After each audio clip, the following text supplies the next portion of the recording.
ನಮಸ್ಕಾರ ಸ್ನೇಹಿತರೆ, ನಮ್ಮ ಹೊಸ ದಾರಿ ದೀಪ ಯೂಟ್ಯೂಬ್ ಚಾನಲ್ಗೆ ಸ್ವಾಗತ. ತುಲಾ ರಾಶಿಯವರೇ, ಕಳೆದ ವರ್ಷಗಳಲ್ಲಿ ನೀವು ಕಂಡ ಕನಸು ಇಂದಿನವರೆಗೂ ನನಸಾಗಿಲ್ಲ ಎಂದು ಹೇಳಬಯಸುತ್ತೇನೆ. ನೀವು ತೊಂದರೆಗಳಿಂದ ಸುತ್ತುವರೆದಿದ್ದೀರಿ. ಒಂದರ ನಂತರ ಒಂದರಂತೆ ಸಮಸ್ಯೆಗಳು ಬರುತ್ತಲೇ ಇವೆ. ಜೀವನದಲ್ಲಿ ನೀವು ಮುಂದೆ ಸಾಗಲು ಬಯಸಿದಾಗಲೆಲ್ಲ ಯಾರೋ ನಿಮ್ಮ ಕಾಲನ್ನು ಹಿಡಿದು ಹಿಂದೆ ಎಳೆಯುತ್ತಿದ್ದಾರೆ ಮತ್ತು ನೀವು ಹಿಂದೆ ಬೀಳುತ್ತಿದ್ದೀರಿ ಎಂದು ಅನಿಸುತ್ತಿದೆ. ನೀವು ನಿಮ್ಮ ಜೀವನವನ್ನು ನಿಮ್ಮ ಇಷ್ಟದಂತೆ ಬದುಕಲು ಸಾಧ್ಯವಾಗುತ್ತಿಲ್ಲ. ನನ್ನ ಬಳಿಯೂ ದೊಡ್ಡ ಬಂಗಲೆ, ಹಣ, ಕಾರು ಇರಬೇಕೆಂದು ನೀವು ಬಯಸುತ್ತೀರಿ. ಆದರೆ ನಿಮ್ಮ ಬಳಿ ಅದು ಸಾಧ್ಯವಾಗುತ್ತಿಲ್ಲ. ಹಾಗಾಗಿ ಈಗ ದೇವರು ನಿಮ್ಮ ಪ್ರಾರ್ಥನೆಯನ್ನು ಕೇಳಿದ್ದಾನೆ. ನೀವು ದೇವರನ್ನು ತುಂಬಾ ಪೂಜಿಸುತ್ತಿದ್ದೀರಿ ಮತ್ತು ವರ್ಷಗಳಿಂದ ನೀವು ಯಾವುದನ್ನು ಬಯಸುತ್ತಿದ್ದೀರೋ ಅದೆಲ್ಲವೂ ದೇವರು ಈಗ ನಿಮಗೆ ನೀಡಲಿದ್ದಾನೆ. ಸ್ನೇಹಿತರೆ, ನಿಮ್ಮ ಪ್ರತಿಯೊಂದು ಕನಸು ನನಸಾಗುವುದನ್ನು ಇನ್ನು ಮುಂದೆ ಯಾರೂ ತಡೆಯಲು ಸಾಧ್ಯವಿಲ್ಲ. ಇಂದು ಭಗವಾನ್ ಭೋಲೆನಾಥನ ಹೆಸರು ಸ್ಮರಿಸಿ ಈ ವಿಡಿಯೋವನ್ನು ಒಮ್ಮೆ ಕೊನೆವರೆಗೂ ಖಂಡಿತವಾಗಿಯೂ ನೋಡಿ. ಸ್ನೇಹಿತರೆ, ನಾನು ಇಂದು ಹೇಳಲಿರುವ ವಿಷಯವನ್ನು ನೀವು ಒಮ್ಮೆ ಕೇಳಿದರೆ ನಿಮ್ಮ ಜೀವನವೇ ಬದಲಾಗುತ್ತದೆ. ಏಕೆಂದರೆ ನನ್ನ ಭವಿಷ್ಯವಾಣಿ ಇಂದಿನವರೆಗೂ ಎಂದು ಸುಳ್ಳಾಗಿಲ್ಲ. ಆದ್ದರಿಂದ ಈ ವಿಡಿಯೋವನ್ನು ಕೇವಲ ಮನರಂಜನೆಯಂತೆ ಕೇಳಬೇಡಿ. ಇದನ್ನು ನಿಮ್ಮ ಜೀವನದ ಅತ್ಯಂತ ಪ್ರಮುಖ ತಿರುವು ಎಂದು ಭಾವಿಸಿ ಕೇಳಿ. ಮುಂಬರುವ ಮುಂದಿನ 72 ಗಂಟೆಗಳ ಒಳಗೆ ನಿಮ್ಮ ಅದೃಷ್ಟವು ಕುದುರೆಗಿಂತಲೂ ವೇಗವಾಗಿ ಓಡಲಿದೆ. ಪತ್ರಿಕೆಗಳಲ್ಲಿ ನಿಮ್ಮ ಹೆಸರು ಪ್ರಕಟವಾಗುತ್ತದೆ. ಜನರು ನಿಮ್ಮ ಮನೆಗೆ ಬರುತ್ತಾರೆ. ನಿಮ್ಮ ಪ್ರಗತಿಯನ್ನು ನೋಡಿ ಎಲ್ಲರೂ ಅಸೂಯೆ ಪಡುತ್ತಾರೆ ಮತ್ತು ಪ್ರಶಂಸೆಯನ್ನು ಮಾಡುತ್ತಾರೆ. ನೀವು ಎಲ್ಲರಿಗೂ ಸಿಹಿ ತಿನ್ನಿಸಬೇಕಾಗುತ್ತದೆ, ಏಕೆಂದರೆ ನಿಮ್ಮ ಅದೃಷ್ಟದ ವೇಗವನ್ನು ಇನ್ನು ಮುಂದೆ ಯಾರೂ ತಡೆಯಲು ಸಾಧ್ಯವಿಲ್ಲ. ಆದರೆ ನೆನಪಿಡಿ, ಈ ಪವಾಡ ಕೇವಲ ಅವರಿಗಾಗಿ ಮಾತ್ರ. ಯಾರು ಇಂದಿನ ಈ ವಿಡಿಯೋವನ್ನು ಗಮನವಿಟ್ಟು ಶ್ರದ್ಧೆಯಿಂದ ಮತ್ತು ಕೊನೆವರೆಗೂ ನೋಡುತ್ತಾರೋ ಅವರಿಗೆ ಮಾತ್ರ. ಯಾರು ಮಧ್ಯದಲ್ಲಿ ಓಡಿ ಹೋಗುತ್ತಾರೋ, ಮುನ್ನಡೆಸುತ್ತಾರೋ ಅಥವಾ ಮನಸ್ಸಿನಲ್ಲಿ ಸಂಶಯ ಇಟ್ಟುಕೊಂಡು ನೋಡುತ್ತಾರೋ ಅವರಿಗೆ ಈ ಅವಕಾಶ ಮತ್ತೊಮ್ಮೆ ಎಂದಿಗೂ ಬರುವುದಿಲ್ಲ. ಏಕೆಂದರೆ ಈ ಯೋಗವು ಸುಮಾರು 100 ವರ್ಷಗಳಲ್ಲಿ ಒಮ್ಮೆ ಮಾತ್ರ ಸೃಷ್ಟಿಯಾಗುತ್ತದೆ. ರಾಜಯೋಗ, ಅಮೃತ ಸಿದ್ಧಿ ಯೋಗ ಮತ್ತು ಮಹಾತಾಂಡವ ಯೋಗಗಳ ಇಂಥ ಅಪರೂಪದ ಸಂಗಮವು ಉಂಟಾದಾಗ ಬ್ರಹ್ಮಾಂಡವು ಸ್ವತಃ ಆಯ್ದ ಕೆಲವು ಜನರ ಜೀವನವನ್ನು ಒಂದೇ ಬಾರಿಗೆ ಬದಲಾಯಿಸಿ ಬಿಡುತ್ತದೆ.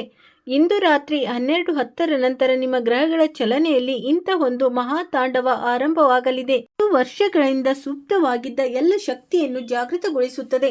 ಇದು ವಿನಾಶಕ್ಕಾಗಿ ಅಲ್ಲ, ಬದಲಿಗೆ ಅನ್ಯಾಯ, ವಂಚನೆ ಮತ್ತು ನಕಾರಾತ್ಮಕತೆಯ ವಿರುದ್ಧ ನ್ಯಾಯದ ಕಹಳೆಯಾಗಿದೆ. ಸ್ನೇಹಿತರೆ, ಎಲ್ಲಕ್ಕಿಂತ ಮೊದಲು ನಾನು ನಿಮ್ಮಿಂದ 3 ಕೆಲಸಗಳನ್ನು ಮಾಡಿಸಲು ಬಯಸುತ್ತೇನೆ. ನೀವು ನಿಜವಾಗಿಯೂ ನಿಮ್ಮ ಜೀವನವನ್ನು ಬದಲಾಯಿಸಿಕೊಳ್ಳಲು ಬಯಸಿದರೆ ವಿಡಿಯೋವನ್ನು ಈಗಲೇ ಲೈಕ್ ಮಾಡಿ. ಕಮೆಂಟ್ ಬಾಕ್ಸ್ನಲ್ಲಿ ಸಚ್ಚಾರಿತ್ರ್ಯದ ಮನಸ್ಸಿನಿಂದ ಜೈ ಮಾತಾಜಿ, ಜೈ ಬಾಲಾಜಿ ಮಹಾರಾಜ್, ಜೈ ಶ್ರೀ ಹನುಮಾನ್ ಎಂದು 3 ಬಾರಿ ಬರೆಯಿರಿ. ಮತ್ತು ಒಂದು ವೇಳೆ ನಮ್ಮ ಚಾನಲನ್ನು ಸಬ್ಸ್ಕ್ರೈಬ್ ಮಾಡದಿದ್ದರೆ ಈಗಲೇ ಸಬ್ಸ್ಕ್ರೈಬ್ ಮಾಡಿಕೊಳ್ಳಿ. ಈ 3 ಸಣ್ಣ ಕೆಲಸಗಳು ನಿಮ್ಮ ಜೀವನದ ದಿಕ್ಕನ್ನೇ ಬದಲಾಯಿಸುತ್ತವೆ. ನೀವು ಶ್ರದ್ಧೆಯನ್ನು ತೋರಿಸಿದ್ದೀರಿ ಎಂಬುದನ್ನು ಬ್ರಹ್ಮಾಂಡವು ಗಮನಿಸುತ್ತದೆ ಮತ್ತು ಅದೇ ಕ್ಷಣದಿಂದ ನಿಮಗಾಗಿ ಹೊಸ ಹಾದಿಗಳು ತೆರೆದುಕೊಳ್ಳಲು ಪ್ರಾರಂಭಿಸುತ್ತವೆ. ಯಾರು ಈ 3 ಕೆಲಸಗಳನ್ನು ಮಾಡುವುದಿಲ್ಲವೋ ಅವರು ತಿಳಿದುಕೊಳ್ಳಿ, ಅದೇನೆಂದರೆ ಅವರು ತಮ್ಮ ಅದೃಷ್ಟವನ್ನು ತಾವೇ ತಡೆದಂತಾಗುತ್ತದೆ. ಈಗ ಕೇಳಿ, ಇಂದು ರಾತ್ರಿ 12:10 ನಂತರ ನಿಮ್ಮ ಜೀವನದಲ್ಲಿ 3 ಇಂಥ ಮಹಾಸತ್ಯಗಳು ಅನಾವರಣಗೊಳ್ಳಲಿವೆ. ಅವುಗಳನ್ನು ಹೇಳಿದರೆ ನಿಮ್ಮ ಆತ್ಮವು ನಡುಗಿ ಹೋಗುತ್ತದೆ. ಮೊದಲನೇ ಮಹಾಸತ್ಯವು ನಿಮ್ಮ ಅಡಗಿರುವ ಶತ್ರುಗಳ ಸರ್ವನಾಶ ಮತ್ತು ಅವರ ನಿಜವಾದ ಮುಖವಾಡ ಬಯಲಾಗುವುದಕ್ಕೆ ಸಂಬಂಧಿಸಿದೆ. ಎರಡನೇ ಮಹಾಸತ್ಯವು ನಿಮ್ಮ 7 ತಲೆಮಾರುಗಳಿಂದ ನಡೆದು ಬರುವ ಬಡತನ, ಅವಮಾನ ಮತ್ತು ಸಾಲದ ಸರಪಳಿಯನ್ನು ಮುರಿಯುವುದಕ್ಕೆ ಸಂಬಂಧಿಸಿದ್ದಾಗಿದೆ. ಮತ್ತು ಮೂರನೇ ಮಹಾಸತ್ಯವು ಎಷ್ಟು ಆಳವಾದ ಹಾಗೂ ಭಯಾನಕವಾಗಿದೆ ಎಂದರೆ ಅದನ್ನು ಕೇಳುವ ಮುನ್ನ ಮನುಷ್ಯ ತನ್ನ ಗುಂಡಿಗೆಯನ್ನು ಗಟ್ಟಿ ಮಾಡಿಕೊಳ್ಳಬೇಕಾಗುತ್ತದೆ. ಇದು ನೇರವಾಗಿ ನಿಮ್ಮ ಜೀವನ ಮತ್ತು ಮರಣದ ನಡುವೆ ತೂಗಾಡುತ್ತಿರುವ ಅದೃಶ್ಯ ಸಂಕಟಕ್ಕೆ ಸಂಬಂಧಿಸಿದೆ. ಇದು ಇದುವರೆಗೂ ನಿಮ್ಮನ್ನು ಆವರಿಸಿಕೊಂಡಿತ್ತು. ಮೊದಲನೇ ಮಹಾಸತ್ಯದ ಬಗ್ಗೆ ವಿವರವಾಗಿ ತಿಳಿದುಕೊಳ್ಳೋಣ. ಕಳೆದ ಕೆಲವು ವರ್ಷಗಳಲ್ಲಿ ನೀವು ಎಷ್ಟು ಬಾರಿ ಅನುಭವಿಸಿರಬಹುದು ಎಂದರೆ, ನೀವು ಯಾರನ್ನು ಅತ್ಯಂತ ಆಪ್ತರೆಂದು ಭಾವಿಸಿದ್ದೀರೋ ಅವರೇ ಬೆನ್ನ ಹಿಂದೆ ನಿಮ್ಮ ನಿಂದನೆ ಮಾಡುತ್ತಿದ್ದರು. ನಿಮ್ಮದೇ ಸ್ವತಃ ಸಂಬಂಧಿಕರು, ನಿಮ್ಮದೇ ವಂಶದ ಯಾವುದೋ ಒಂದು ಮುಖ ಯಾರು ಮನೆಗೆ ಬಂದರೆ ವಾತಾವರಣವೇ ಭಾರವಾಗುತ್ತಿತ್ತೋ ಅಂಥವರು. ಅವರು ಮನೆಗೆ ಹೋದ ತಕ್ಷಣವೇ ಮನೆಯಲ್ಲಿ ಜಗಳ, ವಿವಾದ, ನಷ್ಟ ಮತ್ತು ಕಾಯಿಲೆಗಳು ಹೆಚ್ಚಾಗುತ್ತವೆ. ನೀವು ಯಾವುದೇ ಕಾರಣವಿಲ್ಲದೆ ಹಲವು ಬಾರಿ ದೇಹವು ಭಾರವಾದಂತೆ ಅನುಭವಿಸಿದ್ದೀರಿ. ರಾತ್ರಿಗಳ ನಿದ್ರೆ ಇಲ್ಲದಂತಾಯಿತು. ಯಾವುದೋ ಒಂದು ಅಪರಿಚಿತ ಭಯ ನಿಮ್ಮನ್ನು ಒಳಗಿನಿಂದಲೇ ತಿನ್ನುತ್ತಿತ್ತು, ಆದರೆ ಹೊರಗಿನಿಂದ ಎಲ್ಲವೂ ಸಹಜವಾಗಿ ಕಾಣಿಸುತ್ತಿತ್ತು. ಇದೆಲ್ಲವೂ ಯಾವ ಸಂಕೇತವೆಂದರೆ ನಿಮ್ಮ ಜೀವನದ ಆಕಾಶದಲ್ಲಿ ಯಾವುದೋ ಒಂದು ಅದೃಶ್ಯ ಶಕ್ತಿಯು ನಿಮ್ಮ ಶಕ್ತಿಯನ್ನು ಹೀರುತ್ತಿತ್ತು. ರಾತ್ರಿ 12:10 ನಂತರ ಯಾವ ಮಹಾತಾಂಡವ ಯೋಗವು ಸಕ್ರಿಯಗೊಳ್ಳುತ್ತದೆಯೋ ಅದು ಎಲ್ಲಕ್ಕಿಂತ ಮೊದಲು ಅದೇ ಮುಖವಾಡದ ಮೇಲೆ ಪ್ರಹಾರ ಮಾಡುತ್ತದೆ. ಈ ಶತ್ರು ಯಾರೋ ದೂರದ ವ್ಯಕ್ತಿಯಲ್ಲ, ಅವರು ನಿಮ್ಮ ಎದುರಿಗೆ ಕುಳಿತು ಮುಗುಳ್ನಗುತ್ತಾ ಚಹಾ ಕುಡಿಯುವವರಾಗಿದ್ದಾರೆ. ನಿಮ್ಮ ಮಕ್ಕಳ ತಲೆಯ ಮೇಲೆ ಕೈ ಸವರಿ ಹರಿಸುವಂತವರಾಗಿದ್ದಾರೆ. ನಿಮ್ಮ ಎದುರು ಹೊಗಳಿಕೆಯ ಮಹಾಪೂರವನ್ನೇ ಹರಿಸುತ್ತಾರೆ. ಆದರೆ ಬೆನ್ನು ತಿರುಗಿಸಿ ಹೋದ ತಕ್ಷಣವೇ ಅದೇ ಬಾಯಿಂದ ನಿಮ್ಮ ಬಗ್ಗೆ ಅಪಶಬ್ದಗಳನ್ನು ಆಡುತ್ತಾರೆ. ಇವರು ನಿಮ್ಮ ಸಂಬಂಧಗಳ ವಲಯದ ಒಳಗೆ ಕುಳಿತಿದ್ದಾರೆ. ಶತ್ರುಗಳಲ್ಲಿ ಅತ್ಯಂತ ಅಪಾಯಕಾರಿ ಎಂದರೆ ಎದುರಿಗೆ ಕತ್ತಿ ಹಿಡಿದು ಬರುವವನಲ್ಲ ಎಂದು ಗೀತೆ ಹೇಳುತ್ತದೆ. ಬದಲಿಗೆ ಮಿತ್ರನ ಸೋಗಿನಲ್ಲಿ ಬಂದು ಹೃದಯವನ್ನು ಪ್ರವೇಶಿಸುವವನೇ ಅತ್ಯಂತ ಅಪಾಯಕಾರಿ. ಇಂದು ಅದೇ ಶತ್ರುವಿನ ಅಸಲಿ ಬಣ್ಣ ಬಯಲಾಗಲಿದೆ. ಹೌದು, ಈ ಶತ್ರುವಿನ ಮುಖ ಹಳೆಯದೇ ಇರುತ್ತದೆ, ಆದರೆ ಅವರ ನಡವಳಿಕೆಯಲ್ಲಿ ನೀವು ಇದ್ದಕ್ಕಿದ್ದಂತೆ ಅಂತಹ ಬದಲಾವಣೆಯನ್ನು ಗಮನಿಸುತ್ತೀರಿ. ಅದನ್ನು ನಿರ್ಲಕ್ಷಿಸಲು ಸಾಧ್ಯವೇ ಇಲ್ಲ. ಅವರು ಹಠಾತ್ತಾಗಿ ಯಾವುದೇ ವಿಷಯದಲ್ಲಿ ನಾಲಿಗೆ ಜಾರಿ ವರ್ಷಗಳಿಂದ ಮುಚ್ಚಿಟ್ಟ ರಹಸ್ಯವನ್ನು ನಿಮ್ಮ ಎದುರು ಬಹಿರಂಗಪಡಿಸಬಹುದು. ಮೂರನೇ ವ್ಯಕ್ತಿಯ ಮೂಲಕ ಅವರ ಅಸಲಿಯತ್ತು ನಿಮ್ಮ ಮುಂದೆ ಬರಬಹುದು, ಅಥವಾ ಆ ವ್ಯಕ್ತಿ ಯಾವುದೋ ಸಂಕಷ್ಟದ ಸಮಯದಲ್ಲಿ ನಿಮ್ಮ ಬೆನ್ನ ಹಿಂದೆ ಮಾಡಿದ ಕರ್ಮಗಳ ಹೊರೆಯನ್ನು ತಾಳಲಾರದೆ ಅವರ ಬಾಯಿಂದಲೇ ಸತ್ಯವು ಹೊರಬರಬಹುದು. ಈ ಸಂಕೇತವು ಬಂದ ತಕ್ಷಣ ನಿಮ್ಮ ಮನಸ್ಸು ತಾನಾಗೇ ಹೇಳುತ್ತದೆ, ಹೌದು, ಇವರೇ ನನ್ನನ್ನು ಒಳಗಿನಿಂದ ಮುರಿಯುವರಲ್ಲಿ ಪ್ರಮುಖ ಪಾತ್ರ ವಹಿಸಿದ ವ್ಯಕ್ತಿ ಎಂದು. ಅದೇ ಕ್ಷಣದಿಂದ ನಿಮ್ಮ ಜೀವನದಲ್ಲಿ ಕರ್ಮಗಳ ತಕ್ಕಡಿಯು ಉಲ್ಟಾ ಆಗಲು ಪ್ರಾರಂಭವಾಗುತ್ತದೆ.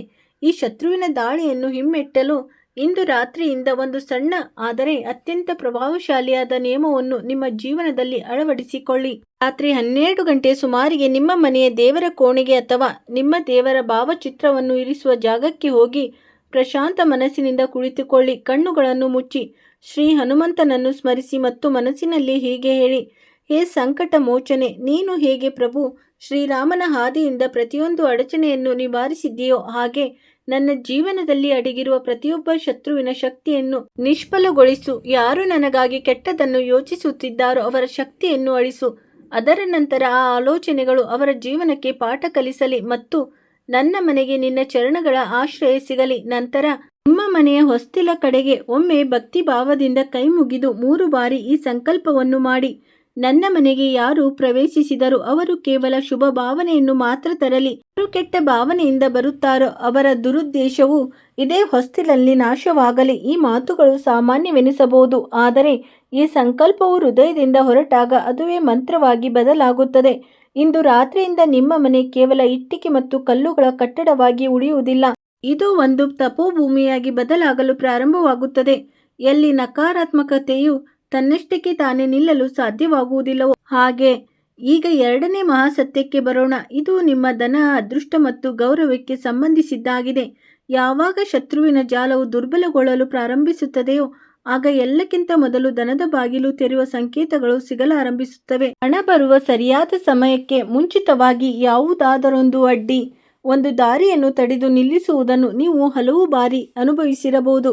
ಕಾಗದ ಪತ್ರಗಳು ಸಿಲುಕಿಕೊಳ್ಳುತ್ತವೆ, ಪಾವತಿ ನಿಂತು ಹೋಗುತ್ತದೆ, ಗ್ರಾಹಕರು ಕೈ ಕೊಡುತ್ತಾರೆ, ಸಂದರ್ಶನದ ಕೊನೆಯ ಹಂತದಲ್ಲಿ ನೀವು ತಿರಸ್ಕರಿಸಲ್ಪಡುತ್ತೀರಿ. ಇದೆಲ್ಲವೂ ನಿಮ್ಮ ಧನದ ಭಂಡಾರದ ಕೀಲಿಯು ಯಾವುದೋ ಒಂದು ಅದೃಶ್ಯ ಬಂಧನದಲ್ಲಿ ಸಿಲುಕಿಕೊಂಡಿರುವುದರ ಸಂಕೇತವಾಗಿತ್ತು. ಇಂದಿನ ನಂತರ ಈ ಕೀಲಿಯು ಚಲಿಸಲು ಪ್ರಾರಂಭಿಸುತ್ತದೆ. ಇಂದು ಸೂರ್ಯಾಸ್ತದ ನಂತರದಿಂದ ಹಿಡಿದು ಮುಂದಿನ 72 ಗಂಟೆಗಳವರೆಗೆ ನಿಮಗೆ ಯಾವುದಾದರೊಂದು ಮಾಹಿತಿ, ಸಂದೇಶ, ಕರೆ ಬರುವುದು ಅಥವಾ ಹಳೆಯ ಕೆಲಸಗಳು ಮರುಜೀವ ಪಡೆಯುವ ಸಂಕೇತವನ್ನು ಖಂಡಿತವಾಗಿಯೂ ಸಿಗಲಿದೆ.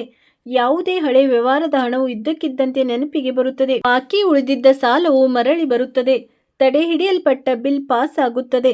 ಯಾವುದೋ ಹೊಸ ಕೆಲಸ ನಿಮ್ಮ ಕೈ ಸೇರುತ್ತದೆ, ಅಥವಾ ಇದ್ದಕ್ಕಿದ್ದಂತೆ ಯಾವುದೋ ಒಂದು ಅವಕಾಶದ ಚರ್ಚೆ ನಿಮ್ಮ ಮುಂದೆ ಬಂದು ನಿಲ್ಲುತ್ತದೆ. ಆದರೆ ನೆನಪಿಡಿ, ಗೀತೆ ನಿಮಗೆ ಕಲಿಸುತ್ತದೆ ಅದೇನೆಂದರೆ, ನಾವು ಹಂಚದ ಲಕ್ಷ್ಮಿ ದೀರ್ಘಕಾಲ ಉಳಿಯುವುದಿಲ್ಲ. ಇಂದಿನಿಂದ ನಿಮ್ಮ ಜೀವನದಲ್ಲಿ ಒಂದು ಪವಿತ್ರವಾದ ನಿಯಮವನ್ನು ಸ್ಥಾಪಿಸಿಕೊಳ್ಳಿ. ಯಾವ ಧನ, ಅವಕಾಶ ಅಥವಾ ಯಶಸ್ಸು ನಿಮಗೆ ಈ 72 ಗಂಟೆಗಳಲ್ಲಿ ದೊರೆಯುತ್ತದೆಯೋ ಅದರ ಕನಿಷ್ಠ ಒಂದು ಭಾಗ ಒಂದು ಸೇವೆ, ದಾನ ಅಥವಾ ಯಾವುದಾದರೂ ಅಗತ್ಯವಿರುವವರ ಕಲ್ಯಾಣಕ್ಕಾಗಿ ಖಂಡಿತವಾಗಿಯೂ ವಿನಿಯೋಗಿಸಿ. ದಾನ ಎನ್ನುವುದು ಕೇವಲ ಹಣದ ರೂಪದಲ್ಲಿ ಇರಬೇಕಾಗಿಲ್ಲ, ಅದು ಭಾವನೆ ರೂಪದಲ್ಲೂ ಇರಬಹುದು. ಒಂದು ವೇಳೆ ನೀವು ಆರ್ಥಿಕವಾಗಿ ಸುಕ್ಷೇಮರಾಗಿದ್ದರೆ ಯಾರಿಗಾದರೂ ಬಡವರ ಔಷಧಿ, ಹೆಣ್ಣು ಮಕ್ಕಳ ಶಿಕ್ಷಣ ಅಥವಾ ಮದುವೆ, ದೇವಸ್ಥಾನದಲ್ಲಿ ದೀಪ ಹಚ್ಚುವುದು, ಗೋ ಸೇವೆ ಅಥವಾ ಅನ್ನದಾನದಲ್ಲಿ ಕೊಡುಗೆ ನೀಡಬಹುದು. ಒಂದು ವೇಳೆ ಈಗ ಆರ್ಥಿಕ ಮುಗ್ಗಟ್ಟು ಇದ್ದರೆ ನಿಮ್ಮ ಸಮಯ, ಶ್ರಮ, ಜ್ಞಾನ ಅಥವಾ ಪ್ರಾರ್ಥನೆಯನ್ನು ದಾನ ಮಾಡಬಹುದು. ಯಾರಾದರೂ ವೃದ್ಧ ಪೋಷಕರಿಗೆ ಆಸರೆಯಾಗಬಹುದು. ಧರ್ಮದ ಹಾದಿಯಲ್ಲಿ ನಡೆಯುವುದು, ಸಂಕಷ್ಟದಲ್ಲಿರುವ ವ್ಯಕ್ತಿಯ ಮಾತನ್ನು ತಾಳ್ಮೆಯಿಂದ ಆಲಿಸುವುದು ಮತ್ತು ದುಃಖಿತನಾದ ವ್ಯಕ್ತಿಗೆ ದೇವರ ನಾಮವನ್ನು ಬೋಧಿಸಿ ಧೈರ್ಯ ತುಂಬುವುದು ಕೂಡ ಒಂದು ರೀತಿಯ ದಾನವೇ ಆಗಿದೆ. ಹೌದು, ಹಣದ ಹರಿವಿನ ಮೇಲೆ ನೇರ ಪರಿಣಾಮ ಬೀರುವ ಮತ್ತೊಂದು ರಹಸ್ಯವನ್ನು ಕೇಳಿ. ನಿಮ್ಮ ಮನೆಯ ಈಶಾನ್ಯ ಭಾಗ, ಅಂದರೆ ಈಶ ಮೂಲೆ, ನಿಮ್ಮ ಮನೆಯ ಶಕ್ತಿಯ ಮುಖ್ಯ ದ್ವಾರವಾಗಿದೆ. ಅಲ್ಲಿಂದಲೇ ದೈವಿಕ ಶಕ್ತಿಗಳು ಪ್ರವೇಶಿಸುತ್ತವೆ.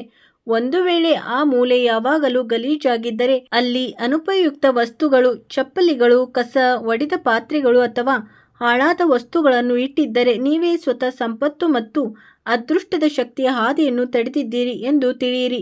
ಆದ್ದರಿಂದ ಇಂದು ನಿಮಗೆ ಸಮಯ ಸಿಕ್ಕಾಗ ತಕ್ಷಣ ಮೊದಲು ಆ ಮೂಲೆಯನ್ನು ಸ್ವಚ್ಛಗೊಳಿಸಿ, ಕಸಗೂಡಿಸಿ, ನೆಲವರಿಸಿ, ಸ್ವಲ್ಪ ಗಂಗಾಜಲ ಅಥವಾ ಶುದ್ಧ ನೀರನ್ನು ಚಿಮುಕಿಸಿ, ಅಲ್ಲಿ ಒಂದು ಚಿಕ್ಕ ದೀಪ ಅಥವಾ ಧೂಪದ ಕಡ್ಡಿ ಹಚ್ಚಿ ಮನಸ್ಸಿನಲ್ಲಿಯೇ ಲಕ್ಷ್ಮೀನಾರಾಯಣರನ್ನು ಸ್ಮರಿಸುತ್ತಾ ಹೀಗೆ ಹೇಳಿ: ನಾರಾಯಣ, ಹೇ ಲಕ್ಷ್ಮೀ ಮಾತೆ, ನನ್ನ ಮನೆಯ ಈ ಮೂಲೆಯಿಂದ ಎಲ್ಲ ಸೋಮಾರಿತ್ವ, ದಾರಿದ್ರ್ಯ ಮತ್ತು ನಕಾರಾತ್ಮಕತೆಯನ್ನು ದೂರ ಮಾಡಿ ಮತ್ತು ನಿಮ್ಮ ಕರುಣಾಮಯಿ ಪಾದಗಳನ್ನು ಇಲ್ಲಿ ನೆಲೆಗೊಳಿಸಿ. ನೀವು ಹೀಗೆ ಮಾಡಿದಾಗ ನಿಮ್ಮ ಒಳಗೆ ಒಂದು ರೀತಿಯ ಹಗುರತನದ ಅನುಭವವಾಗುತ್ತದೆ.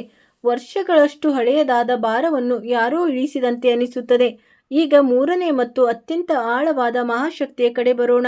ಇದು ನಿಮ್ಮ ಉಸಿರಾಟ ಮತ್ತು ನಿಮ್ಮ ಆರೋಗ್ಯಕ್ಕೆ ಸಂಬಂಧಿಸಿದೆ. ನಿಮ್ಮ ಮನೆಯ ಪ್ರಾಣಶಕ್ತಿ ಮತ್ತು ನಿಮ್ಮ ಮೇಲೆ ಸುಳಿದಾಡುತ್ತಿರುವ, ಇದುವರೆಗೂ ನಿಮ್ಮ ಬೆನ್ನ ಹಿಂದೆ ನಿಂತಿದ್ದ ಆ ಅದೃಶ್ಯ ಸಂಕಷ್ಟಕ್ಕೆ ಇದು ಬೆಸೆದುಕೊಂಡಿದೆ. ಕೇವಲ ಹಣದ ಕೊರತೆ ಒಂದೇ ಸಮಸ್ಯೆ ಆಗಿರುವುದಿಲ್ಲ.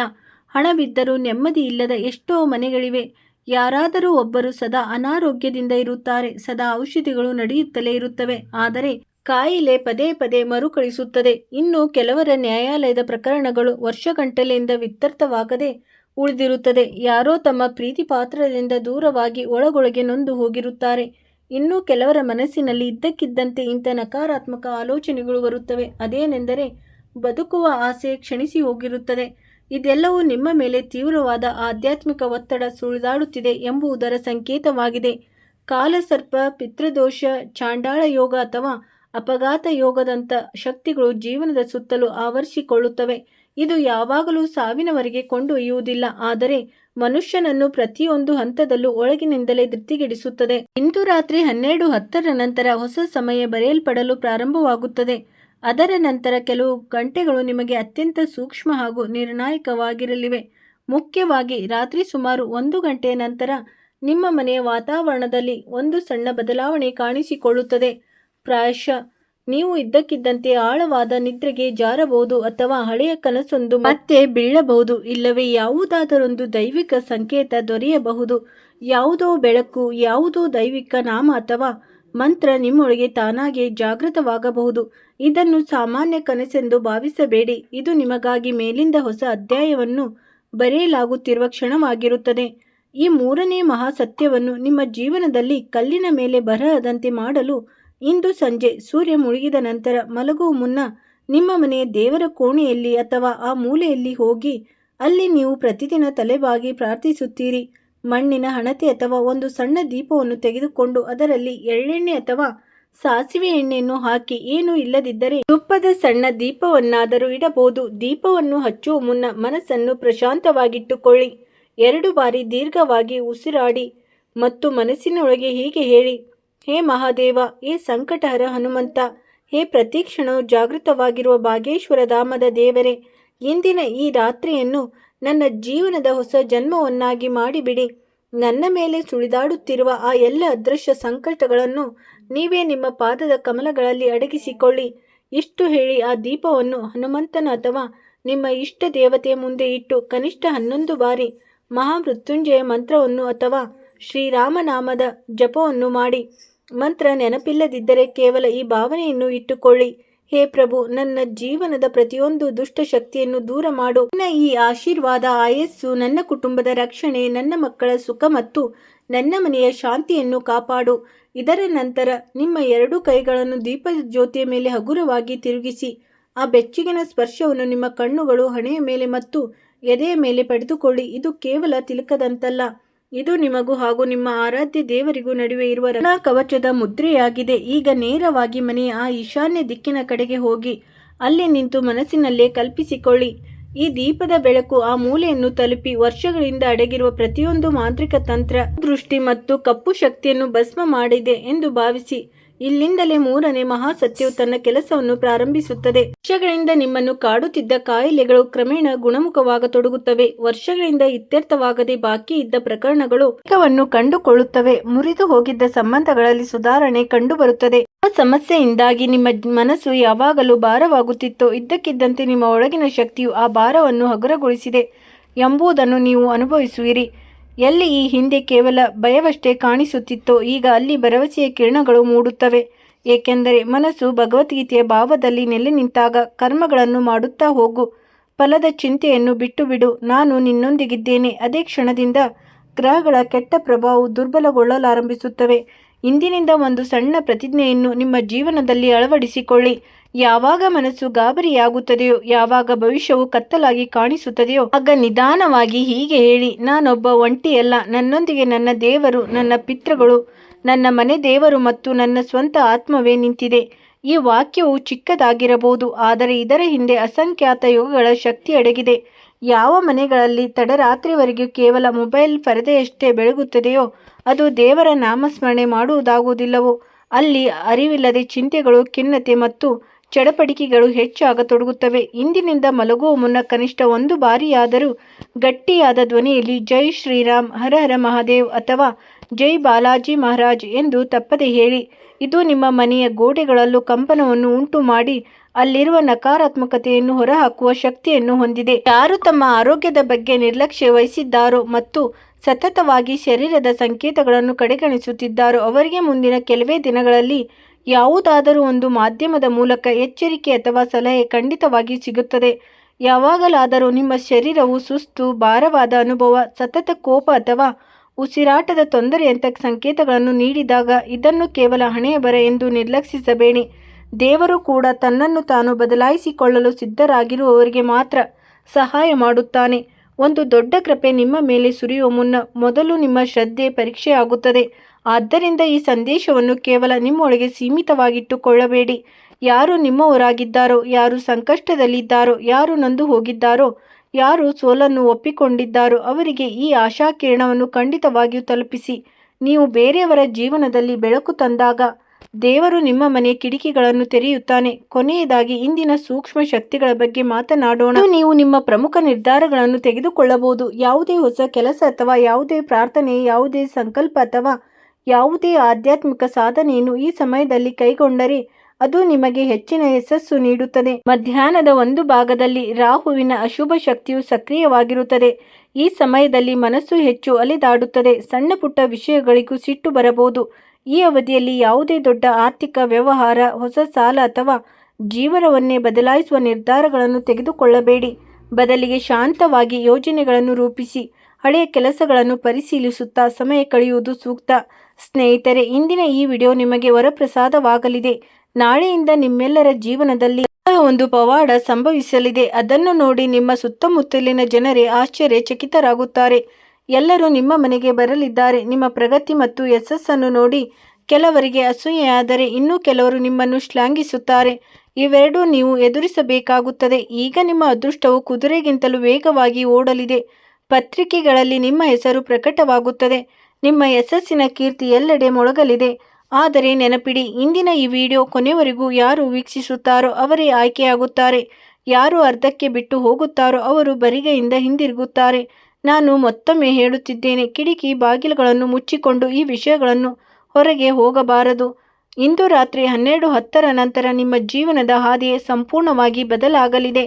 ಯಾರು ಕೊನೆವರೆಗೂ ನೋಡುತ್ತಾರೋ ಅವರ ಜೀವನದಲ್ಲಿ ನಾಳೆಯಿಂದ ಪವಾಡಗಳು ಪ್ರಾರಂಭವಾಗುತ್ತವೆ. ಸ್ನೇಹಿತರೆ, ಇನ್ನೂ ಒಂದು ವಿಷಯ, ನಿಮ್ಮ ಜೀವನದಲ್ಲಿ ಎಂತಹದೇ ಸಮಸ್ಯೆಗಳಿದ್ದರೂ ಸ್ಕ್ರೀನ್ ಮೇಲೆ ಕಾಣುತ್ತಿರುವ ಗುರೂಜಿಯವರಿಗೆ ಕರೆ ಮಾಡಿ ನಿಮ್ಮ ಸಮಸ್ಯೆಗಳನ್ನು ಬಗೆಹರಿಸಿಕೊಳ್ಳಬಹುದು.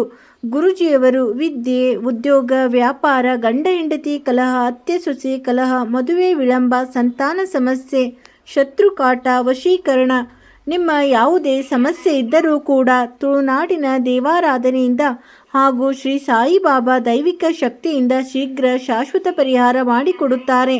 ಇಂದಿನ ಈ ವಿಡಿಯೋ ಸ್ವಲ್ಪವಾದರೂ ಇಷ್ಟವಾಗಿದ್ದರೆ ವಿಡಿಯೋವನ್ನು ಲೈಕ್ ಮಾಡಿ ಮತ್ತು ಚಾನಲ್ ಅನ್ನು ಸಬ್ಸ್ಕ್ರೈಬ್ ಮಾಡಿಕೊಳ್ಳಿ. ಸ್ನೇಹಿತರೆ, ನಾನು ನಿಮಗೆ ಮತ್ತೊಮ್ಮೆ ಹೇಳಲು ಬಯಸುತ್ತೇನೆ, ನಿಮ್ಮ ಯಾವುದೇ ಸಮಸ್ಯೆ ಇದ್ದರೂ ಕೂಡ ಈ ಪ್ರಖ್ಯಾತ ಜ್ಯೋತಿಷ್ಯರಾದ ವಿದ್ವಾಂಸರು ಪಂಡಿತ್ ಈಶ್ವರ್ ಭಟ್ ಗುರೂಜಿಯವರಿಗೆ ಸ್ಕ್ರೀನ್ ಮೇಲೆ ಕಾಣುವ ನಂಬರಿಗೆ ಕರೆ ಮಾಡಿ ಮತ್ತು ಸಮಸ್ಯೆಗಳನ್ನು ಬಗೆಹರಿಸಿಕೊಳ್ಳಿ. ಸ್ನೇಹಿತರೆ, ಇಂದಿಗೆ ಇಷ್ಟೇ. ವಿಡಿಯೋ ನೋಡಿದ್ದಕ್ಕಾಗಿ ಧನ್ಯವಾದಗಳು.